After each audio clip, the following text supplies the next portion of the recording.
En France, près de 2500 établissements scolaires ne dépendent ni de l'éducation nationale, ni d'un contrat d'association avec l'État. On les appelle les écoles hors contrat. Juriste, fondatrice de l'association Créer son école, Anne Coffinier défend depuis 20 ans la liberté scolaire. Les écoles hors contrat se développent depuis 15 ans de manière assez forte. Il y a une période vraiment de croissance exponentielle. Là, c'est un petit peu plus tranquille. Mais grosso modo, on a à peu près 120 ouvertures par an. Donc c'est quand même considérable quand on pense qu'il n'y a aucun subventionnement public. Il faut aussi voir un peu l'évolution des fermetures. En temps normal, il y a une vingtaine de fermetures. Mais pas juste après le Covid, il y a eu des pics. Parce qu'il y a pas mal d'écoles qui ont été fragilisées économiquement par le Covid. Donc en solde net, on va dire qu'il y a 100, une croissance de 100 par an. À la rentrée 2024, 116 nouvelles écoles ont ouvert. La majorité propose une pédagogie alternative, un tiers concerne le secondaire et la majorité est laïque. Longtemps marginales, ces écoles connaissent aujourd'hui un véritable essor. Un choix assumé par des familles, des enseignants et parfois des maires de petites communes. Donc en fait, vous avez une explosion des écoles rurales qui vient largement du fait, d'une part qu'il y a eu une implantation plus forte en ruralité après le Covid, mais aussi du fait que l'école à la maison a disparu. Et donc on a 36% des créations d'écoles qui sont dans des bourgs de moins de 5000 habitants quand même, et 23% qui sont entre 5000 et 20 000 habitants. Donc c'est intéressant parce que les créations d'écoles, c'est aussi une manière de lutter contre la désertification rurale. Mais ce modèle suscite aussi des interrogations sur la qualité des enseignements, la transparence ou encore l'égalité d'accès. Pour mieux comprendre cette réalité, nous avons passé une journée dans une école catholique hors contrat à Rambouillet, le cours Saint-Jean-Paul II. À première vue, cette école ressemble à beaucoup d'autres, mais très vite, on sent une atmosphère différente. Chaque lundi matin, les élèves commencent la semaine par un temps de prière. Rendons grâce, chers enfants, pour cette chance et cette présence de la Trinité divine dans nos vies.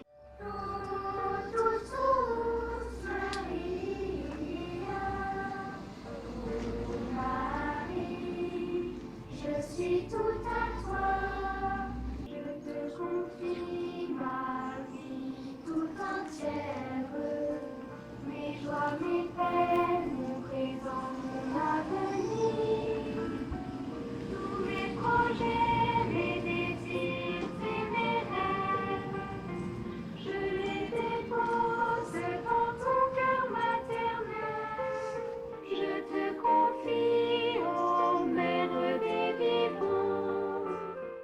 Un moment de silence, puis vient la levée du drapeau. Un élève est choisi sans avoir été prévenu par une petite cérémonie qui le marque. Et j'appelle aujourd'hui Margot Declaine en CE1 pour venir monter le drapeau de ce beau pays qu'est la France pour tous ses efforts depuis 2 ans. Des rituels simples mais porteurs de sens. Certains les trouvent très formateurs, d'autres s'interrogent sur leur place à l'école. Une chose est sûre, ils ne laissent pas indifférents. Et puis moi, quand j'ai levé le drapeau, je m'y attendais pas du tout, donc j'étais un peu... Ouais, quoi, c'est moi. Vous savez pas en fait à l'avance? Non, c'est pas. Ça fait plaisir de lever le drapeau parce que, voilà, c'est agréable parce qu'on est devant tous les enfants et ça représente aussi la France, donc c'est une fierté aussi, ça représente l'école et toutes les personnes qui travaillent, donc voilà. J'ai levé le drapeau une fois cette année et l'année dernière. Et en fait, ça m'a fait un peu peur. Enfin, ça m'a donné des frissons partout. T'es fière? Oui, j'étais fière parce que j'ai fait beaucoup d'efforts pour réussir à lever ce drapeau. Dans cette école, on valorise aussi les efforts. À chaque bulletin, des badges viennent saluer la persévérance ou le courage. J'ai 2 badges.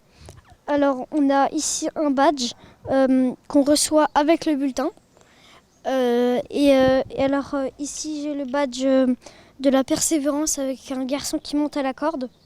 Et ici, j'ai un autre badge, le garçon du soin. Le badge de la fusée, ça veut dire que j'ai progressé très très vite, d'un coup. Et voilà. Et là, on a la fille du soin. Ça veut dire que je soigne mes cahiers, qu'il n'y a pas des grosses taches un peu partout. Et voilà.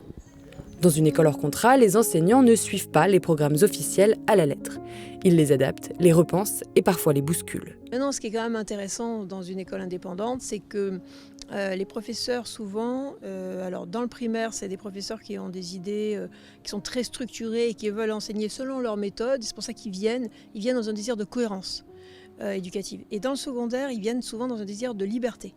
Et ce sont souvent des professeurs qui cumulent souvent des agrégés ou des docteurs qui cumulent avec un métier type ingénieur ou qui cumulent aussi en enseignement dans le supérieur ou en prépa ou dans le lycée public ou privé sous contrat. Donc globalement, l'image d'Épinal de dire les écoles indépendantes c'est très bien, mais bon les professeurs, voilà, c'était vrai à l'époque des boîtes à bac si je veux dire, mais c'est plus vrai maintenant. On a globalement des professeurs qui sont plus intéressants, plus investis, plus passionnés dans les écoles indépendantes qu'ailleurs. Cette liberté attire des professeurs motivés, souvent venus de l'enseignement public ou sous contrat, mais elle impose aussi rigueur et exigence. Et donc nous, notre but en maternelle, c'est d'avoir une approche Montessori, donc pour favoriser l'autonomie de l'enfant. Après, voilà, Montessori, c'est assez large, mais voilà, on est vraiment sur la base du Montessori, donc l'autonomie de l'enfant, des activités où il va vraiment développer sa créativité et même sa personnalité aussi. Et donc on va avoir plusieurs aires de travail. Donc là on va avoir tout ce qui va être logique. Vie pratique, on peut avoir tout ce qui va être cadenas, donc ouvrir, fermer les cadenas. En logique, vie pratique, on peut aussi avoir le tournevis, donc on met sa petite vis. Alors ici, on a le petit côté science. Et donc nous, là, cette année, on a regardé l'évolution de la coccinelle, des plantes également. Mais donc voilà, la coccinelle, on part donc du petit œuf, après la larve. Voilà, on a toutes les étapes en fait de la vie de la coccinelle. On déjeune en salle de classe. Et à la fin de leur repas, c'est eux qui nettoient leur table, passent l'éponge, ils passent le balai par terre pour nettoyer les petites saletés qu'il peut y avoir par terre qu'ils font quand ils mangent. Dans cette école, les enseignants parlent de souplesse pédagogique, d'attention aux besoins de chaque élève, mais aussi de responsabilité vis-à-vis des familles. Mais alors pourquoi choisir une école hors contrat ? Pour beaucoup de familles, c'est d'abord un choix de cohérence. Pour d'autres, c'est une réponse à un malaise ou à une rupture avec l'école publique. Ce que j'apprécie beaucoup dans cette école, c'est le côté de la liberté effectivement pédagogique des maîtresses, le côté vraiment très familial, la foi aussi qui est vraiment vécue au quotidien par les enfants. Donc ici, on a le coin prière où tous les matins, avec les enfants, on se regroupe, donc tous sur le tapis, enfin autour du tapis. Et on va donc allumer la bougie et faire nos prières tous ensemble. Et donc on a également pour appuyer donc, nos prières des petits ouvrages. Donc ça c'est beaucoup plus pour les petits, avec justement les saints. Et donc ça explique vraiment qu'est-ce qu'un saint et les personnes en particulier. Ce qu'on apprécie beaucoup dans ce genre d'établissement et qu'on a déjà eu dans d'autres écoles hors contrat, c'est que les enfants entendent la même chose à l'école et à la maison. Donc on n'a pas besoin de reprendre des idées qui seraient entendues à l'école que nous n'avons pas du tout à la maison. Il se fait des amitiés qui sont très fortes à l'école avec des enfants qui lui ressemblent quand même et qui retrouvent aussi à d'autres endroits, même si... Après, on n'est pas cloisonné toujours aux mêmes enfants, mais voilà, il peut grandir en puisant dans des racines qui sont fortes et en gardant les valeurs qu'il a à la maison et à l'école. En CP, les enfants apprennent à lire avec une méthode syllabique, avec un peu petit à petit. Et j'étais assez attachée aussi à ce qu'ils apprennent la grammaire, le fait de savoir analyser un mot, savoir analyser une phrase, et que tout ça soit très progressif et assez structuré. Moi, c'était quelque chose qui était important. En dehors du niveau, vraiment, pas tant... c'est pas le côté élitiste, mais juste que les enfants soient bien construits, en fait. C'est ça, enfin, moi, c'était important pour moi. On distingue les deux alphabets, l'alphabet script pour la lecture et les lettres cursives pour l'écriture, dès le plus jeune âge. Parce que, comme je vais vous le montrer, il est très important pour nos petits écoliers de muscler leurs doigts et leurs poignets à l'aide de boucles et de ronds pour réussir petit à petit à écrire de façon cursive, donc communément en lettres attachées. Tout simplement parce que quand vous écrivez de façon cursive, vous attachez vos lettres et vous ne faites pas des bâtons qui rendent l'écriture très peu liée. C'est très important que cette logique d'attache des lettres rentre progressivement dans les têtes de nos élèves. Pour poursuivre en CP avec un apprentissage totalement syllabique de l'écriture et de la lecture qui ne peuvent se faire, qui ne peuvent pas s'effectuer l'un sans l'autre. L'école s'adresse à tout type d'élèves, pas forcément qu'une forme d'élite scolaire. C'est vraiment, veut s'adapter à chacun et même être attentif aux élèves qui ont peut-être plus de difficultés ou qui sont moins dans un fonctionnement scolaire, mais peut-être plus concret, plus manuel. Il y a un petit potager, il y a des cours de théâtre, il y a des cours de musique, il y a d'artisanat l'après-midi. Ils nous préparent un spectacle de théâtre qui va sûrement être super pour dans 10 jours. Le théâtre rejoint aussi cette volonté de pouvoir allier l'émerveillement face au texte et au beau texte et la mise en scène. Et voilà, et pouvoir à la fois lire et interpréter. En plus de l'écriture et de la lecture, les élèves dès la maternelle s'exercent au calcul quotidien et à la logique par le biais toujours de petits exercices et de petits jeux qui les feront entrer naturellement à l'école primaire.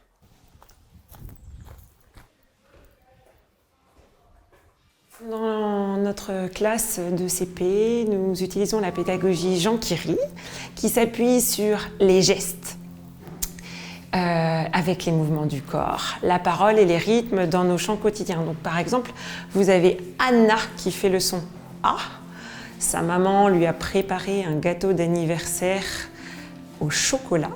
Voilà. Et donc, avec joie, les enfants apprennent à mobiliser les deux hémisphères de leur cerveau grâce aux gestes et à la parole. Voilà. Et donc, nous avons plusieurs personnages Jean Quiri qui permet vraiment d'intégrer pour chaque enfant la petite histoire qui permet vraiment dans le quotidien de les toucher et d'avoir un apprentissage facilement. Donc, ça simule tous les sens des enfants et l'apprentissage se fait dans une grande joie avec nos chants tous les jours. Alors, la carte en géographie, on visite tous les continents durant notre année et on visite chaque continent. Donc, on a la carte Montessori qui est affichée au-dessus en temps normal et sur notre carte aimantée, nous allons disposer tous les animaux de chaque continent qu'on va trouver. Donc les enfants aiment beaucoup manipuler, ils manipulent les aimants et on va aller les coller sur chaque continent. Bonjour, je m'appelle Chloé Cochet, je suis enseignante de CE1 au cours Saint-Jean-Paul II depuis cette année.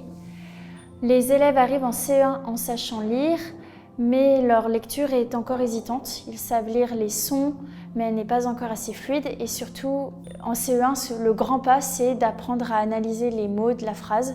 Donc on commence par les verbes, ensuite par les fonctions essentielles. D'abord le nom, les articles, les adjectifs et les fonctions essentielles comme le sujet, même le COD.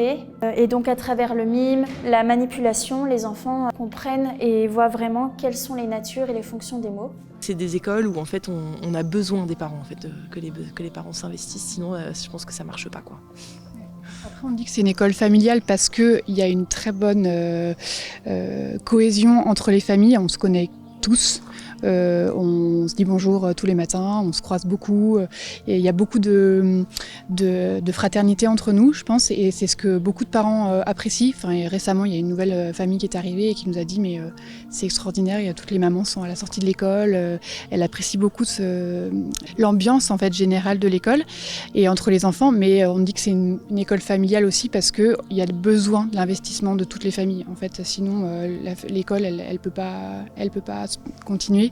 Dans le futur, elle ne peut pas avoir d'avenir et toutes les bonnes volontés sont mises à contribution pour effectivement le bricolage, mais aussi la couture, tous les talents sont mis à contribution, donc que ce soit les papas, les mamans, même parfois les enfants, parce qu'ils peuvent être utiles pour ranger des petites choses.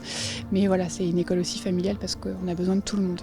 Il est très important pour les élèves dans cette école de retrouver toujours les mêmes supports pédagogiques d'une classe à l'autre.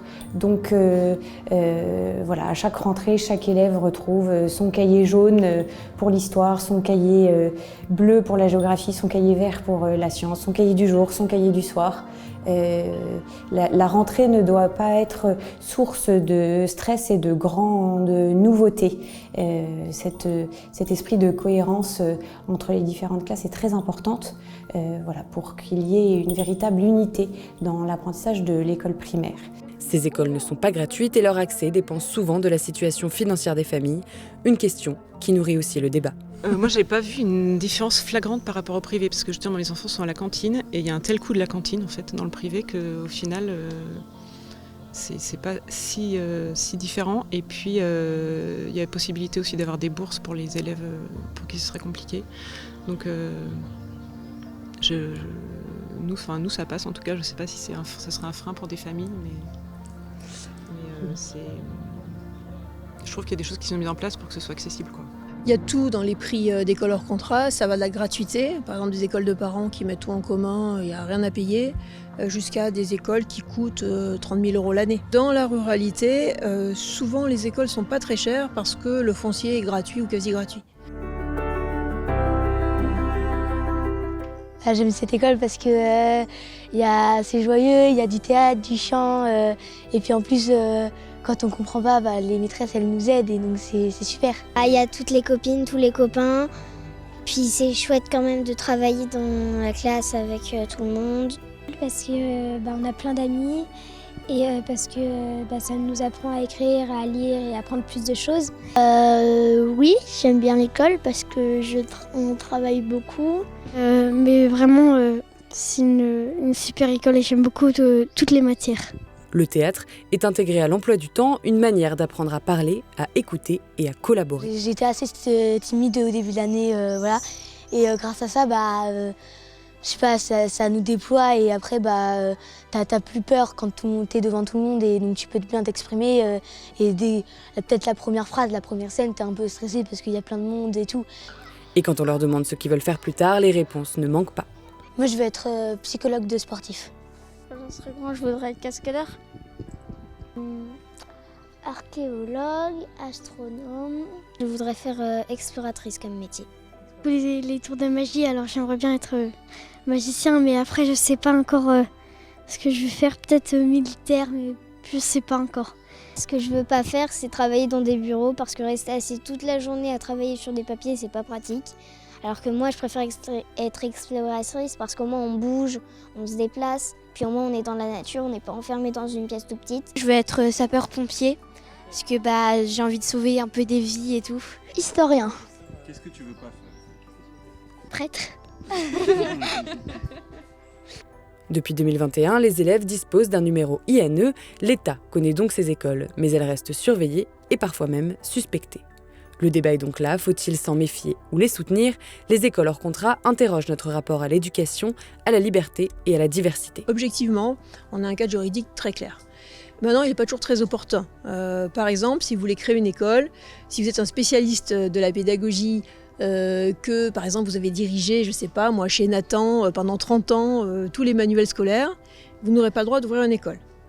Parce que pour être directeur d'une école, en fait, il faut avoir 5 ans d'expérience, ça peut être d'ailleurs de surveillant, dans un établissement d'enseignement quel qu'il soit.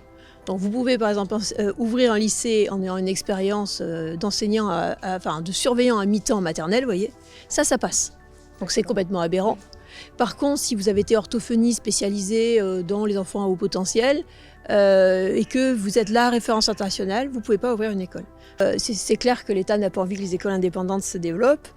Le cadre, il est très strict, il est précis, mais il y a des éléments qui sont franchement mal pensés, mal aboutis. Si on mettait beaucoup d'exigences, par exemple sur les certifications, sur les formations, sur l'expérience des enseignants, je comprendrais. Mais en fait, ils mettent des exigences plutôt pour essayer de tarir la source, tarir l'essor quand même assez impressionnant des écoles indépendantes. L'idée, c'est de faire en sorte qu'il n'y ait pas beaucoup d'écoles qui puissent se créer. Il faut que les parents soient vigilants, dans les écoles indépendantes comme ailleurs, Après, il faut aussi regarder les cours, il faut s'intéresser à ce qui est enseigné, il faut discuter avec ses enfants. Enfin, c'est quand même une vigilance un petit peu de tous les jours. Nous avons créé le cours Saint-Jean-Paul II parce que la demande à Rambouillet était très importante. Nous ne sommes pas la seule école libre à Rambouillet. Nous sommes plusieurs et un grand nombre de familles est très attentive à l'éducation de leurs enfants. Et voilà pourquoi une 3e école dans les environs était demandée.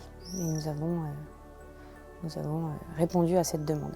Alors, on s'inspire du travail que les autres écoles ont pu fournir depuis déjà 20 ans.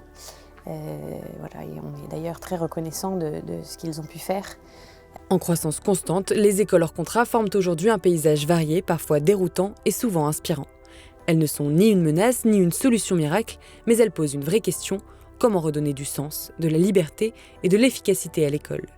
Et si l'avenir de l'éducation passait aussi par la diversité des chemins?